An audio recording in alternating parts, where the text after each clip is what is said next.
Right. Welcome back to Recruiters in the Microphone. Pete Cochran. Israel Swanson. Yep. And thanks for joining. And today we've got a really good friend of ours, Chris Johnson, all the way from South Carolina. How you doing, Chris? I'm good. How's it going, guys? Great. Yeah, thanks for coming down. Like you drove down here this morning. It's pretty awesome that you actually chose to do this live with us. All the way to Nocatee, Florida at the link. Thank you again. Yep. Thank you, Regu, for actually hosting us. Yeah. But how was the drive?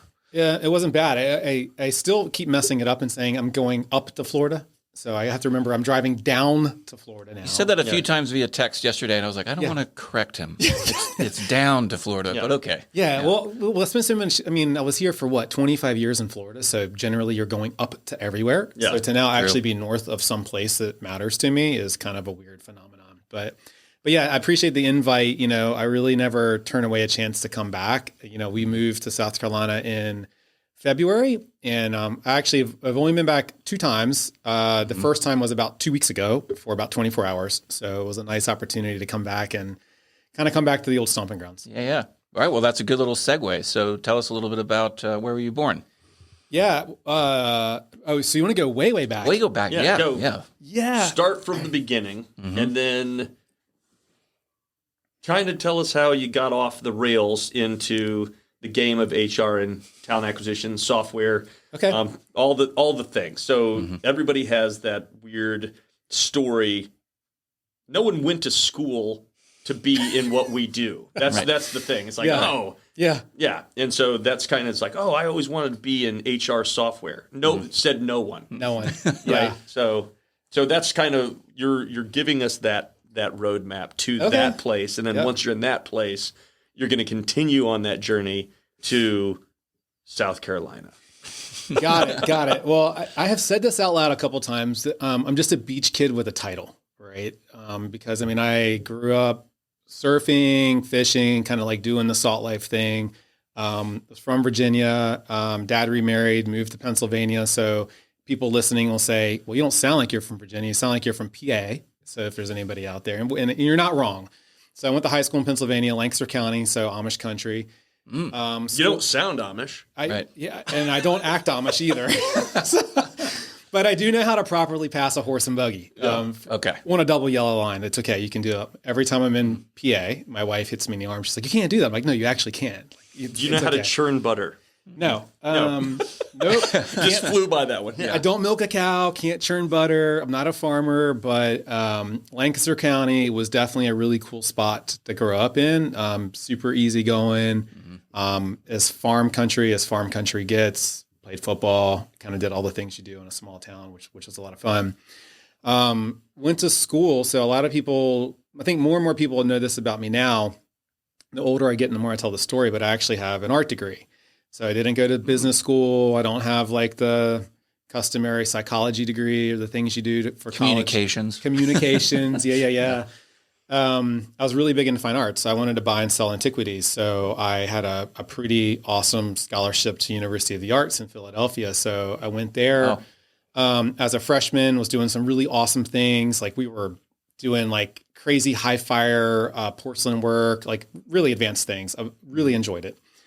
And, we were talking over lunch and no one took the time to tell me, hey, ceramics is way larger than just throwing pots and selling them at a craft fair.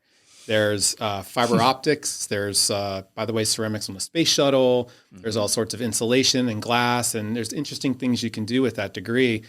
But I was standing there in Philly looking at my future of being a ceramicist. And as much as I loved throwing pots and I loved art history and I wanted to do like the whole buy and sell, like Egyptian art, there was no money in it. And it was just right at the .com boom. So this is 1995. So like the internet was absolutely exploding.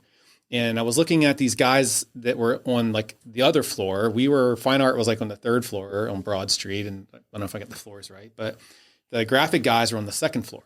So I'm watching them like clicking away at their computers. And then I'm starting to hear more and more about websites and web design. So I flipped over to that and popped out and got into doing some really, really crazy things that I didn't know I was doing at the time. But now reflecting back, we were building staffing software that I didn't know it was staffing software. We were delivering SaaS. I didn't know it was SaaS. And we were actually developing it in an agile manner, but I had no idea what agile was.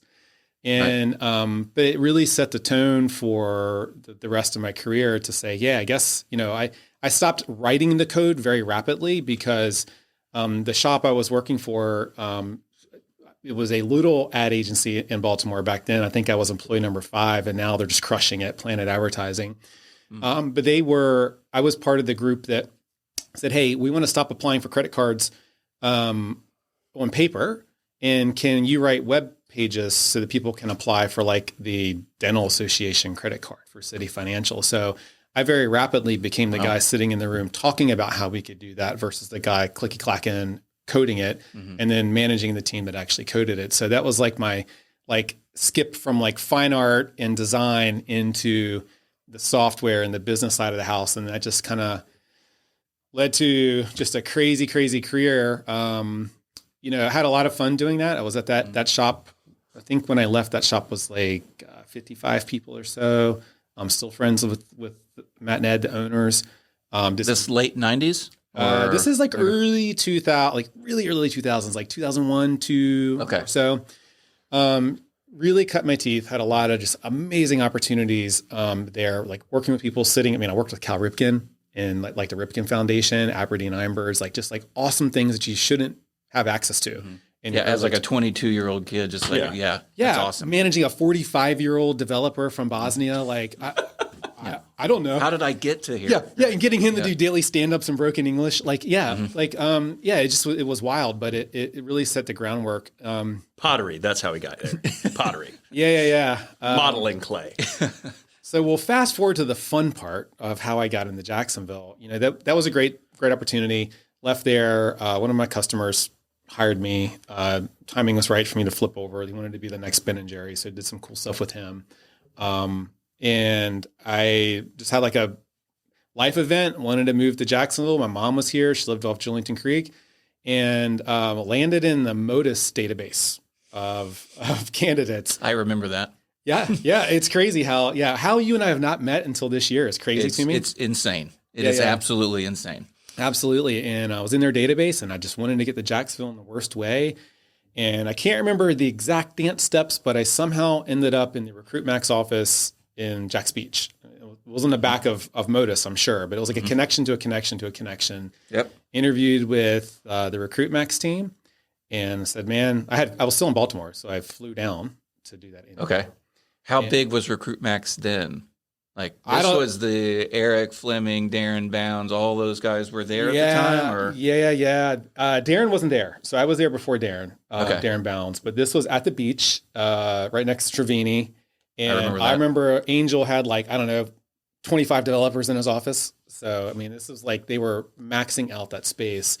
But I fell in love with it because I was listening to people saying, we're going to go paddle out at lunch. And I thought, I've found my spirit company.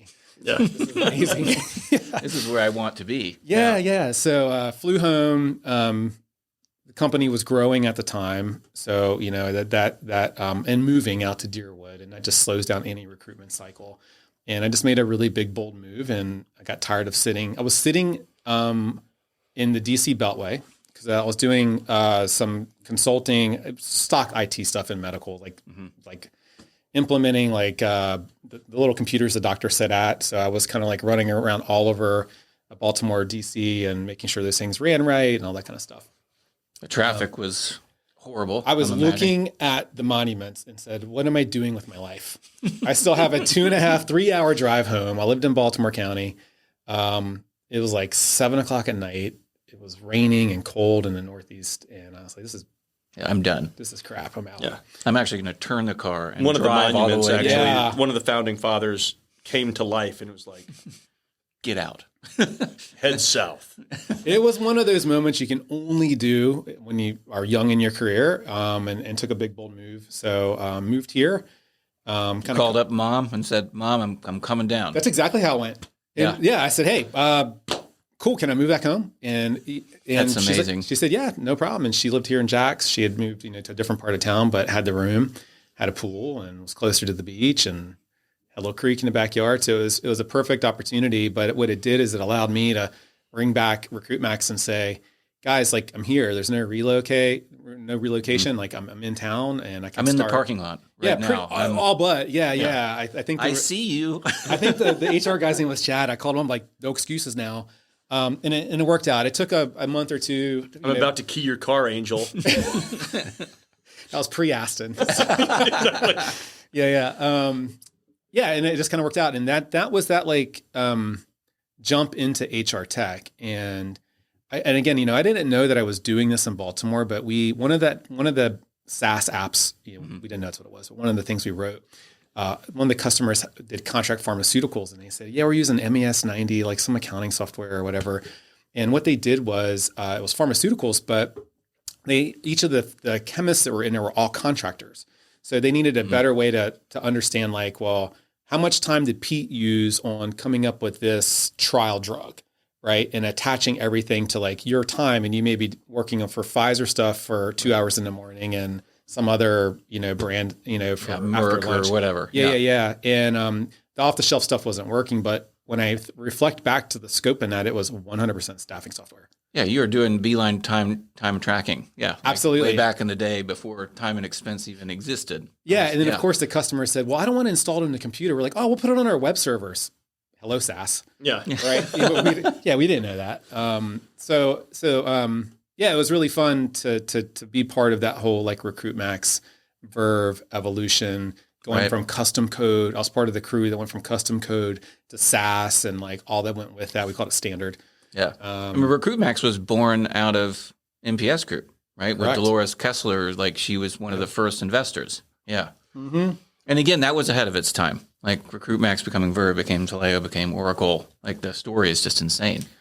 Oh, and Taleo was the ATS. Like that's what we all were so used to. They were the ATS before they even became ATS. They really were. And, we were, when we were all wearing orange, we were competing with green. Right at Taleo, and it was I think they might have had us because I did a small stint at Recruitmax or Vurv in integrations, and I always felt like that was one of the places where Taleo had us kind of like in the crosshairs because they had that TEE, the integration engine. It was really easy to get the data in and out. And again, you think back to like experiences you had and how powerful that was. And like even today, we could like pivot this conversation to how powerful data is. And that was one of those things Taleo had figured out. They're like, hey, we need to yank this stuff out of the system and give it to our end users so that they can use it in a way that's meaningful to them. And look at where we're at today. Yeah. Right. So after Vurv, where'd you go after that? You're still in Jacksonville, stayed here. But... Still in Jacksonville. This was super cool. So got I was at the time did a lot of like I got my Scrum Master certification, was a big Agile guy. By that time I knew I legitimized like the vocabulary I was using and like the way my brain worked and went, oh, this is Agile, and like read the manifesto, got all the certifications, updated my profiles online, and Accenture reached out to me and said, hey, we have a project office here. At the time, Andrew Crenshaw was earmarking a bunch of cash. I think it was like $3.5 million for high tech jobs in town. And Accenture was doing defense contracting out of here. And we were writing modeling and simulation software. So I went and sat in this musty old office off Bay Meadows Road called an Accenture project office. And we were writing modeling and simulation software for the Joint Forces in the Air Force. And I had to get my secret clearance. I had a CAT card, all those kind of like, crazy. Oh yeah, trust me, kid that went to art school wondering if my secret clearance is going to go through. like, did I answer these questions right? Yeah. Thank goodness. Secret is not nearly as complicated as top secret. So it was a little bit easier to get. Billy and Force, you better not screw this up for me. Yeah, that was neat. But then even there, we were doing really advanced Agile. We called it Enterprise Agile. Rally Software was coming to us and like flying us out there to say like, how are you guys doing Scrum of Scrums? We were doing distributed Agile. Because we were rewriting the source code on like Juniper firewall boxes to be able to do the stuff we're doing. I'm pretty sure this is all like unclassified now, but we were doing some like pretty, pretty. I didn't tell you what it did, but I just we'll blame it on Billy and Forsey. Yeah, I was telling you how we built it. It was pretty advanced stuff in it. And again, I have this concept I call like cumulative experience. So like when I'm hiring, I'm always looking for people with cumulative experience, and I don't care if you've jumped around.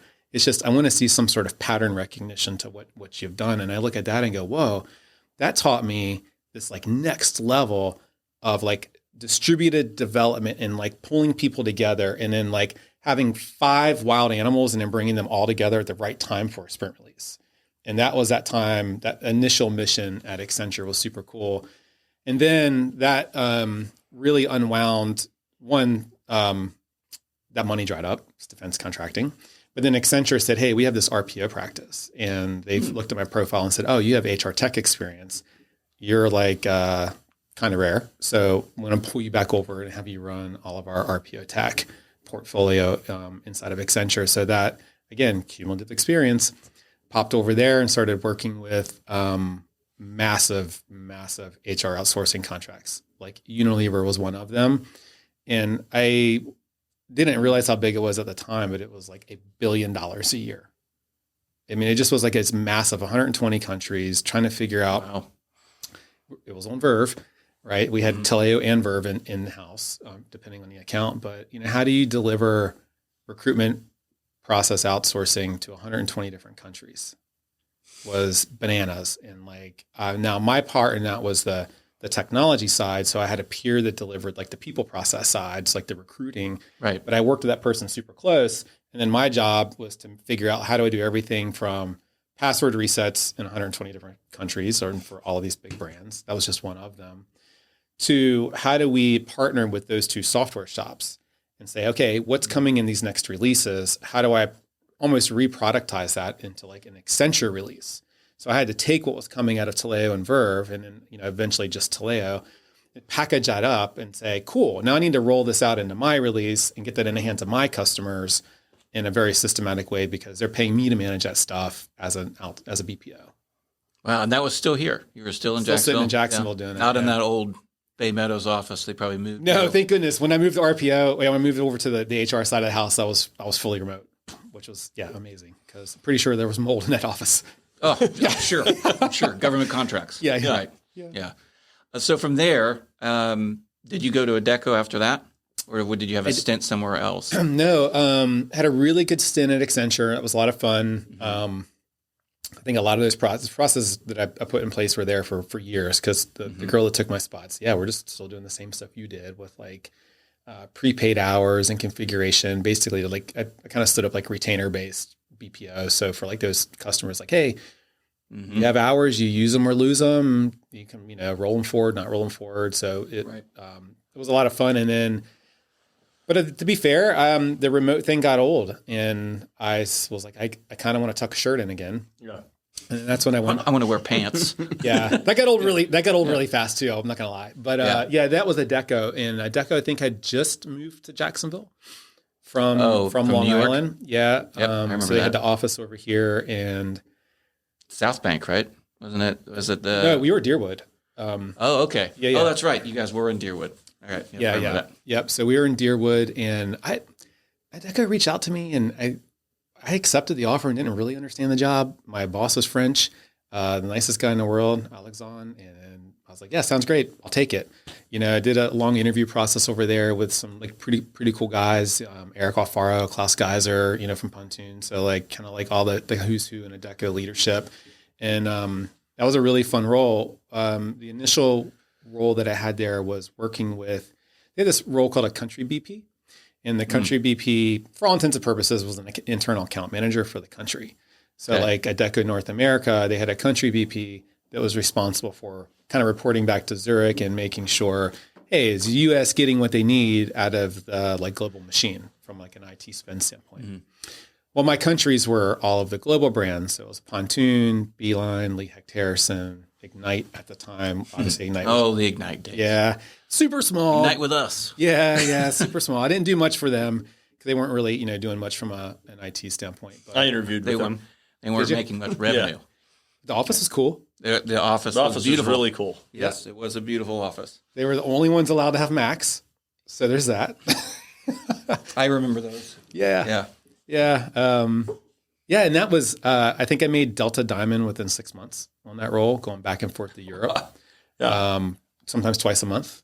Zurich, Lyon, Zurich, Lyon, back and forth, UK, Asia. when Pontoon went to Asia, went over there, I met with that leadership team. Just trying to understand, what are y'all doing? What do you need? How can we help? Where does the payrolling come from? Do we do it from some shared service center? Or do we do it locally? And just, really trying to make sure that, again, the group was giving what the brands needed to get the job done. I remember a really distinct conversation with Pontoon around one of their customers. I won't name it in case they're still a customer. And they said, this just tells you how old it was. How are you utilizing the human cloud? Do we still even say human cloud? No. Yeah. No. I was like, well, I don't know, but let's figure that out. Let's figure out how to keep you differentiated, Pontoon, with that particular customer. And was that when Mike Walkholtz was there? He was. Yeah. Okay. Yeah. Yep. I remember those days too. Yeah. Mike was a great guy. I mean, I liked Pontoon. Pontoon's a great product. So I think they're great. I've watched them, even that while I was there, I loved it because it was always about, no, Chris, our experience needs to be better than Red Adecco. And I just always was like, yeah, you're not wrong. That's exactly right. It should be an immersive and rich experience. And I've used it quite a few times as a use case in digital staffing. I'm doing some advising now with some guys, a really killer solution that's doing like experience-based onboarding. So not onboarding from a flow standpoint, but like onboarding, like what do I need this morning versus tomorrow or this afternoon? And I pull back to some of those conversations with the Pontoon team, and they're like, no, we need to be different. And it needs to be very bespoke for what's happening in Asia versus Europe versus the US. And I want it to be rich and immersive. So like when you hear me use those terms, a lot of that came from that time at Pontoon. And like the pressure they're putting on me to make their experience very, very different than the Adecco group. So what was like the most challenging project that you worked with when you were at Adecco? Other than Ignite. No, Ignite was great because they were just a bunch of smart people in a really cool office. And like, they were in my remit of things to take care of, and I didn't have to do anything with them. So Ignite guys, Ignite guys would be like, I saw Chris once or twice, and that was, good on them because they were pretty self-contained. The hardest project. So I flipped roles. I kind of had like three missions there. There was that one, which was pretty stock Adecco. Traveled the world, almost went all the way around one time. If I'd have stayed in Singapore for one more week, I could have went all around the world. But I came home and then to France, so I missed that. Like, I missed the Middle East section. But then Adecco, and you're there for that long. You go through a couple restructures and strategies, and we went from like local to global local in IT. So there was a moment where I was kind of reported into US, not to Zurich. And I had a reputation for, this is like kind of pre-Adecco X and all that kind of stuff. I had a reputation for being like, Frank Meyer called me the exotic guy. You Pontoon and all your exotic ideas is his exact words. Who wants to use an apple? So that was the time when there's a lot of cool things happening. Yes. Since my Genesis talent. And again, Adecco X was just not quite there. That was beginning to be a thing. But in the US, a lot of the users were beginning to use that. So the North America CEO or CIO said, hey, Phil No, I had to think of his name for a second. I haven't thought about him in a minute. Yeah, Phil No said, hey, Chris, go get your arms around all this stuff because it's shadow IT. And can you help us figure out what's good and not good? Right about that time, Adecco X stood up. Audio was... That was Marcus? Marcus? No, Marcus. There? Yeah, Marcus. Yeah. Marcus was Adecco's X. Yeah. Yes. Okay. Yeah. And that's where Eleanor moved to too. Correct. Yeah. That's where. So what they did is now they formed a practice around all of like the cool kid stuff. Which was awesome because they put juice behind it and pressure tested it and A/B tested it. So it went from, me going to each of the brands in the U.S. and saying like I remember when Pankaj was walked in my office. And I think it was accounting principals. And they're like, hey, we're going to use this. And I'm like, who are you? I know Pankaj well, but I remember when he sat across the desk from me and we're like, what is Sense? And what does it do? And now look at where they're at. So it's huge. Yeah, absolutely huge. And Adecco X was really good in taking those things, putting the juice behind it, putting the rigor behind it, and then figuring out which ones are really good and which ones aren't really good. At that same time, all those trips back and forth to Europe, like this concept of digital staffing came out of a lot of those, like that think tank, like all those people being in Zurich for a week, a month, every month. Digital staffing manifested over there. Again, kind of put some juice behind it. It popped out of Europe, called Adia. It was green. It was green now. It wasn't just a proof of concept. So when it became time to operationalize it, that was like the last bit I did over there. We said, hey, we're gonna throw a startup culture on top of this thing, but can you keep like eyes and ears on it and like do what you can to operationalize it in the U.S. So when you coming back to the answer to the question, the hardest thing I ever had was walking the halls in Deerwood and trying to find a home for Adia at that point in time. Right. Yeah. And this was at least 7 years ago. We still have a hard time trying to find staffing firms that want to change. And when you and I started riffing about how the industry is just stuck in place, I mean, I'm having the same conversations today that I was having 17 years ago absolutely. about how to absolutely. It's Groundhog Day. Like it literally is. I mean, they're that when I had my time with Adecco, and I learned a lot there as well, but I always felt that the analogy that I used to give was Adecco did want to change. They did want to try new things. Yep. But it was like taking a cruise ship and turn it 90 degrees with a paddle. 100%, and so like Adecco X, Ignite with us, all that kind of stuff was like, we're going to disrupt these major lines of business. And I was like, no, you're not. No, you're not. You're not going to be able to cut the head off because that line of business is making millions and millions of dollars. Yep. And we're just not going to be able to disrupt it from the inside out. It's going to come from the outside in. And that's what I always felt with. That was a challenge for me. It's like you're not moving quick enough. Well, it's true. And I don't want to, I had good partners and I could go through a list of about a half a dozen people that were in the group at the time. Some of them are still there that were like, yeah, let's try this. Let's use it. Like I sat in a branch planning. It was one of the last big meetings I was in before I left there. We sat in a branch planning for a huge light industrial customer and we figured out a way to use one. It wasn't Adia, but it was another venture that we had and figured out a way to use it. So there were people that wanted to change, but I was still called the branch killer, literally. Oh, really? Somebody called me the branch killer. And I went, yeah, I'm like, listen, Adia was kind of built to be recruiter-less, right? You obviously want to build for the ability to do something like that. But I think, and listen, and there's digital staffing platforms that are out there right now trying to go after that model. And it's great. I always use the term, you have high touch, low margin staffing, traditional, and you have lower touch, low to zero touch, high margin staffing. Obviously, everybody wants high margin staffing. It's old data now. So when I was at Checkr, I say I had the good data where you can kind of just like look at the data and the growth rates with digital versus traditional, and then it's night and day. But I think even for all the listeners that don't know what that product was, can you just describe what it was? Adia? Mm-hmm. Yeah. It was a W-2 talent marketplace. Back then we were saying like Uber for staffing.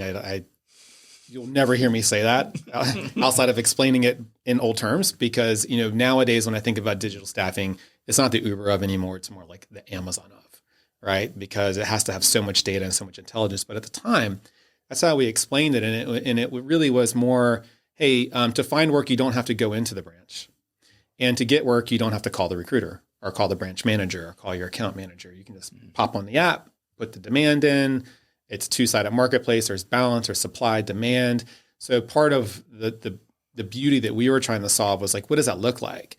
And that's still a thing that's being solved now, today, by the talent marketplaces is that, if you're just going to continue to go to the top of the funnel, then you're just staffing with an app. Like you're staffing, you're just wasting all this acquisition cost. You just have a cute little app that's going to allow you to like engage the candidates in a different way. When you really become a talent marketplace or like like what I consider a talent marketplace, if you take a look at like the Indeed Flexes and the InstaWorks and the ones that are out there, you really got to look at the unit economics and you got to look at the balance and the liquidity. So if you get back to the Uber analogy, if you've got and I heard this because I had an awesome stint at Checkr based in SF. I was in SF monthly for a week. And then Uber is one of our big customers. So I asked every Uber driver, hey, what do you think? What's going on? I was super inquisitive. And I'd be in towns and they'd say, well, I'm not making any money. Well, why not? They hired too many drivers. the marketplace was out of balance. They onboarded way too many drivers, so nobody could get rides. They couldn't make any money. So you have to keep watching that. And when you look at a talent marketplace, like a talent, like what we're talking about, digital staffing, it has to be exactly the same thing. In a perfect world, I reduce my acquisition costs down to the point where I'm just redeploying nonstop. And I'm only going back to the top of the funnel when I absolutely need to. And if you don't watch that and manage that correctly, then again, you're just staffing. It's going to flip. Yeah. So Adecco was like so laser focused on that and being able to find the liquidity. I think everybody is using those terms now, but you just, I mean, even digital staffing in itself, like that, they used to call that was self-sourcing, like what Israel and I came with, the direct sourcing. It's just another buzzword that you say now. Yeah, I got a lot of really cool slides I like to talk about around you might have seen this one actually. And you can have 3 apps and they all look the same. But one of them is just a mobile job board. One of them allows you to apply and there's some level of keyword matching in it. And then when you get to the marketplace, that's where you start looking a bit more like Amazon. Right. Where you have data, it's giving me informed decisions. I have situational awareness about the jobs that are out there that I may want to apply for that I don't know about. As a recruiter on the other side, you have situational awareness of the candidates that are there that may be in the blind spot. How do you get them exposed to me so that I don't have to go to the top of the funnel? That's the sweet spot. But all that to be said, that's not always recruiter less. It's about taking the repeatable tasks off of the human to allow the human to do that really immersive last mile conversation. Right. Yeah. Where it all started, right? I mean, recruiting started with you being a quote unquote talent agent. I'm there to actually support you. Whereas nowadays, it's just so saturated. I mean, even in Jacksonville alone, there's 382 staffing firms just here. So that's just insane. Think about Austin, where you and I were. Yeah.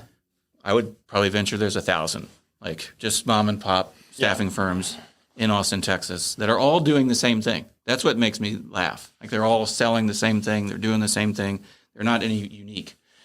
But going back to the digital marketplace, do you feel that that's going to take off? It's going to become a little bit more the norm in how you can engage and find jobs, or is it still going to be this 10%, 5% of the market?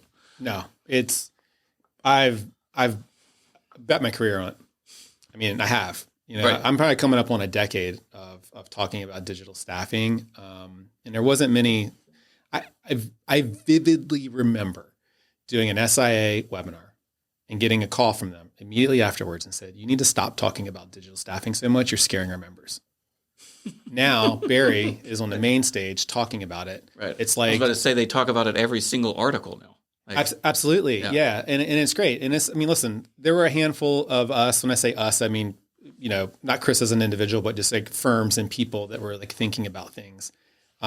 We saw it. The handwriting is on the wall. The consumerization of staffing and talent in HR, whether it's not staffing, it's even talent, right? I mean, my wife works for Success Factors, and we have these same conversations in corporate recruiting too. It's just generally, it is all being consumerized. So I think, it is definitely happening. But what you're watching is you're watching overcorrections, right? There's a correction to be, let's try so hard to not be traditional. Let's go recruiter less. Oh, wait, we went too far.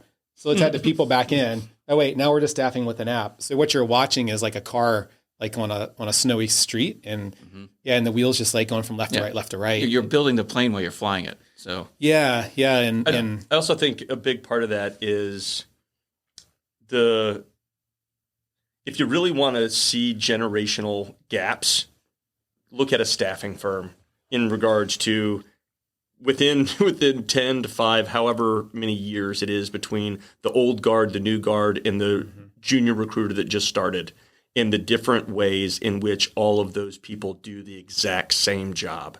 So the job is find the candidate, fulfill that need for that company. Watching those individuals and the approach that they take is so drastically different, even though the same tools are at all of their beckoning. Yeah. And that's, I think, in a nutshell, why we're fighting this fight we're not fighting, but why there's this thing. So you have, say, the president of this staffing firm that's been in it since, the early 90s. And, we used to bang out the phones and we'd have this and blah, blah. And smile and dial. Smile and dial. Cranking and banking. Right. Yeah. We were fighting over who could use the printer and all these things, the fax machine and all this stuff. And then now you've got this junior recruiter that's literally never actually had a phone conversation. It's like, what do I do? Do I answer the phone? I just want to send them an email. Where's the emoji button? How do I talk to this I'll just person? text them. It'll be okay. Right. Yeah. And then at the same time, you have an applicant tracking software that's trying to compile all this data that's also telling you at the end of the month when they're looking at it, well, who's smiling and dialing? How many emails have they sent? Who's texting? Who's doing this? And everybody's doing it differently, but they're still doing the same job. And then so you take, and to me, that is, in a nutshell, that's all old staffing, which you can't actually box it up and put it in a bow because it's this divide between those demographics of age demographics. Honestly, it's of the different ways in which you learned this beast called recruiting. Yeah, and listen, I'll be most likely dead before the entire industry flips over. I know I sound aggressive, but yeah, listen, this is where we're going. Right. But I still think, at least as long as I'm working age, there's going to be a place for both. Right. Yes. And I think, you just can't digitize an on-site. But what you can do is you can make your on-site way more efficient. Yes. So that you can have one human there for 500 people. Oh, absolutely. Versus 5. Yeah. Right. And that way, or you can offload a lot of the top of the funnel stuff that because listen, you go into an on-site, you know how it works. It's like, the one guy that's been working there for 3 months brings his buddy in, and all of a sudden the on-site manager is playing recruiter. You offload all that stuff. So get on the app, go through it, let the app do all that kind of stuff, credential, do the pre-screening, engaging, checking shifts, all that kind of. So, and now even in traditional staffing, you're having the unit economics conversation. Yes. So they got one FTE for 300 versus 3 FTEs for 300. Right. So of all the, and I know your background within HR tech, are there companies now, products that you feel are going to be very disruptive in the space? Are there ones that you highly recommend that maybe our listeners don't even know about? Well, I didn't come prepared with a list. It's okay. I will tell you this. Tell us the one that you hate. Yes. No, I'm just kidding. I'm not going to put you on the spot. Yeah, that's definitely on the spot. I have that list. Yeah. I'll tell you. And the name of the CEO. Yeah. Right. Yeah. This is true. I'll tell you the one that I'm in love with right now. It's partially because I'm really good friends with the guys from my Checkr time, but that aside, and I just don't have love years because they're my boys, but it's a really good product. Okay. Is Onboarded. They're doing embedded compliance. So a lot of people think of onboarding as a document flow. It's cool. There's a point in time, offer accepted. I need to shove these 15 pieces of paper in your face, and I need you to acknowledge them, and then DocuSign it, get back to me, and I file it away. Absolutely. Yep. So you look at a lot of onboarding. I was part of. I remember Vurv Aloha. I'm going to go way back, and we were like, "Whoa, that's super cool!" And you have Page Builder, and you can do your thing, and then for Adia, there was no good solutions, and we built our own onboarding flow. And I remember sitting there and saying, "Hey, how far can we scroll up?" Because we're thinking about how can I go through the onboarding flow, standing in line at Starbucks, right? I want to be able to flip, acknowledge with one thumb. So what the guys at Onboarded has done. And that was 7-8 years ago. So that's crazy. Yeah, because we're thinking about consumer experience. I need to integrate this onboarding tasks into what I'm doing versus having to sit at a computer. Right. It's got to be easy. Yeah, it's got to be easy. Yep. So what the Onboarded guys have done is they've actually cracked that atom and said onboarding is about experiences, right? It's about moments in time. And what do you need? And I talked to them quite a bit. And one of the use cases I told them, I mean, they already knew it, but I said, I talked to a guy, he did Formula One, staffing for Formula One, staffing firm in South Florida. I forgot the name, generational staffing firm, like second generation. They do all the sporting events down there. He's like, let me tell you how crazy Formula One is. I throw 100 people there, hospitality. And let's say I've got 4 bartenders at McLaren. And I got 4 bartenders at Red Bull for the hospitality. There's a line at Red Bull. I got to grab 2 from McLaren. I got to walk them down to Red Bull, but I got to change, like the compliance changes. I'm like, well, how do you do that? Because it's 2 different organizations. Absolutely. All the acknowledgments are different. I'm like, well, what do you do? He's like, well, they're signing paper as they're walking to Red Bull. And I gave that use case to the talk about an experience. So the onboarded guys, I was like, hey, solve for that. That's about as aggressive as it gets. Yeah. So that's exactly what they've done. So from a staffing standpoint, it's game changing because now that whole like redeployment conversation that always gets so complicated where you're like, well, I don't know. We onboarded Chris like 13 months ago and I'm sure he was background checked. I think he's good to go. But I don't know. But I don't know. Then tell me how many times have you converted a candidate to realize that background check's expired? Yeah. So right there, like low hanging fruit solved.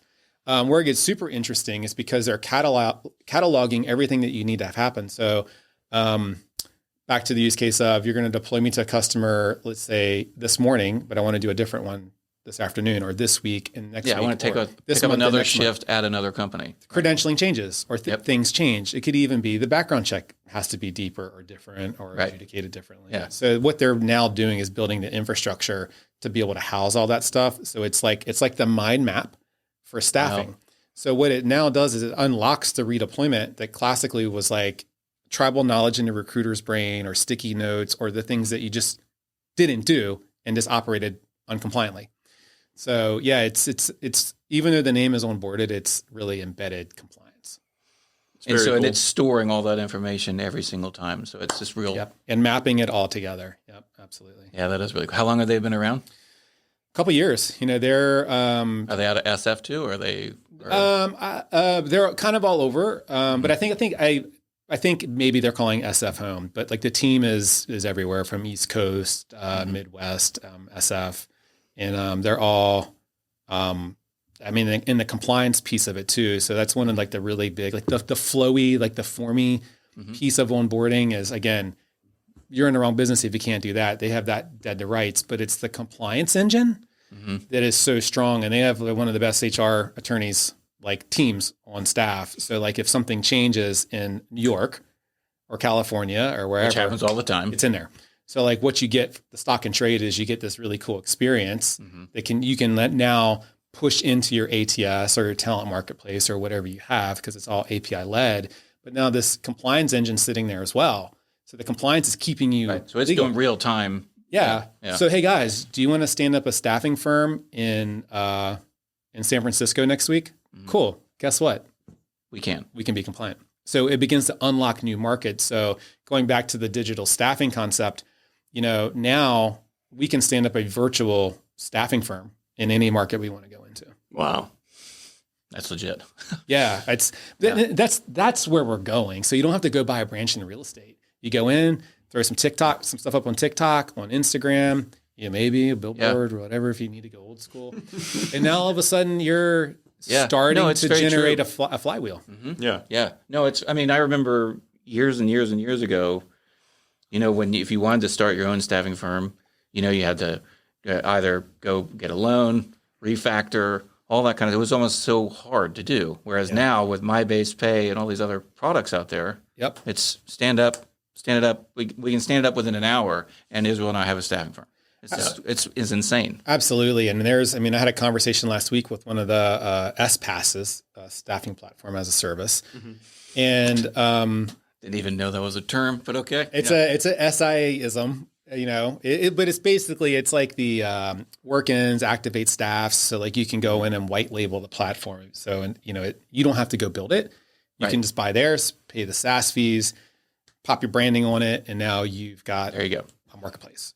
I was talking to one of them about being able to just kind of like turn it on in a box. So like being able to like, grab the platform, utilize their services. And so legitimately you and I, or the three of us, could go in and do that. Now that plus an onboarded, we're literally compliant next week. It's going to take us longer to get the logo designed than it will be to stand up a digital staffing firm. Yeah. And that's just because 3 people have to agree on a logo. That's right. and a name. Yeah. And a name. Right. No, that's crazy. So fast forward now. What are you working on now? You're a consultant now. Yeah. So talk to me a little bit about kind of like what are you most passionate about? What would you like to get your... Yeah, I mean, it's these conversations. So, so I stood up just a single member advisory, 11/10. I get asked a lot of time, what's 11/10? The people that are... I was going to ask you, that was my next question, but... It's a short but interesting story. So you guys, me living in Jacksonville, like the Salt Life Chris, like, fishing, surfing, doing all that stuff. But I also race cars.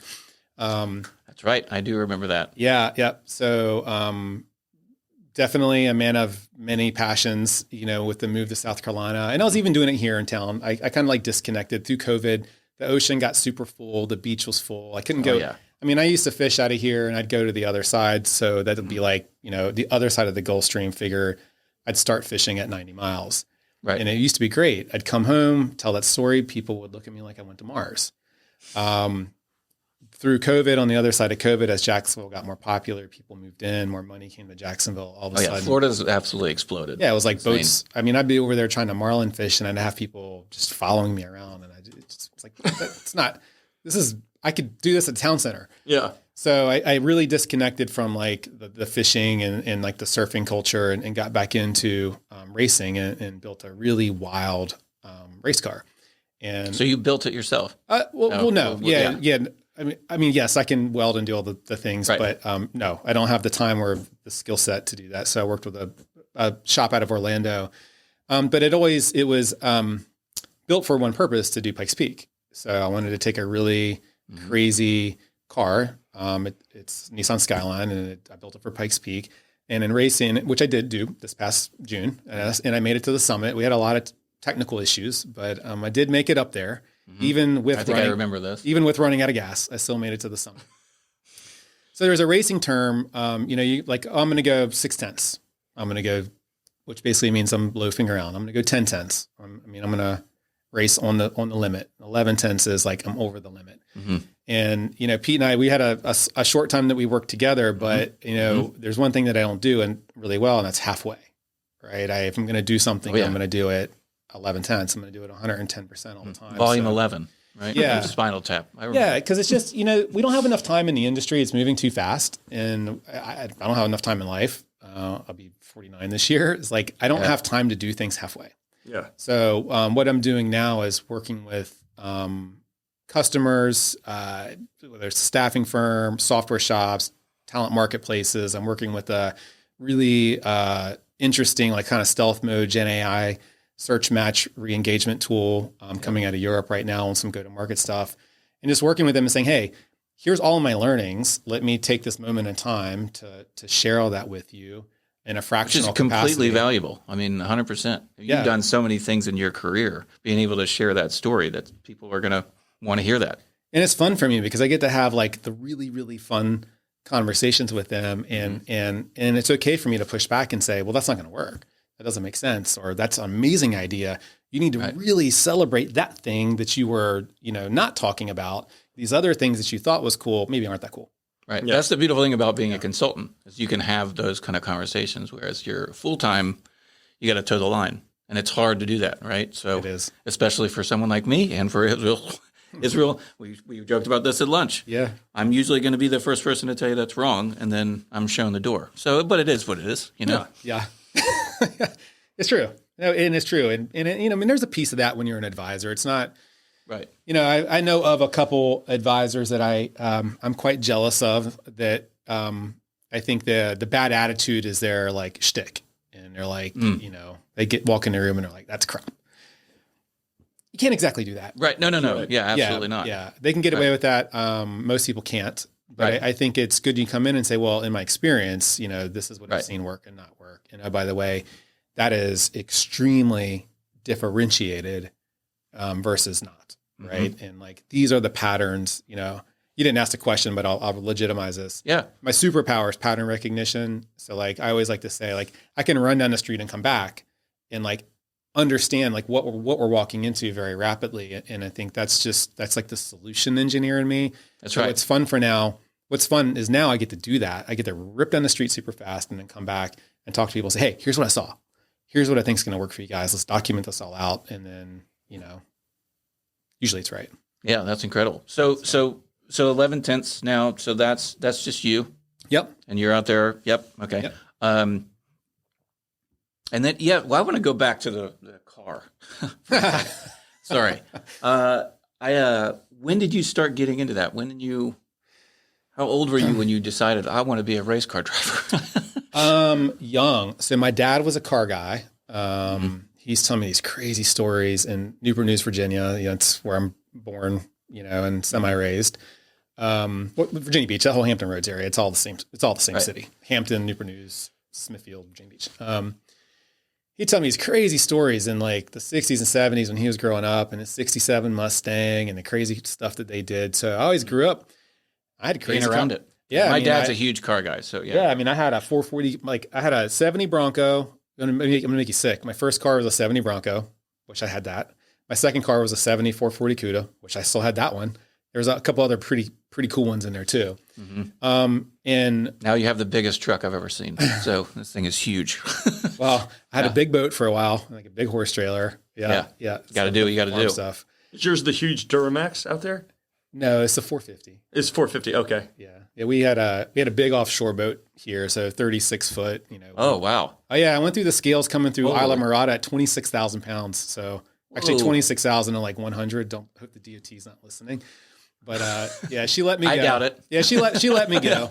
And you have big stuff, you need a truck to carry it. Yeah. I did happen to drive that today. Yeah. It's amazingly comkomfortable on the road. Mm-hmm. It was a beast. Watching you get in it made me laugh. Yeah. Well, all of us that know.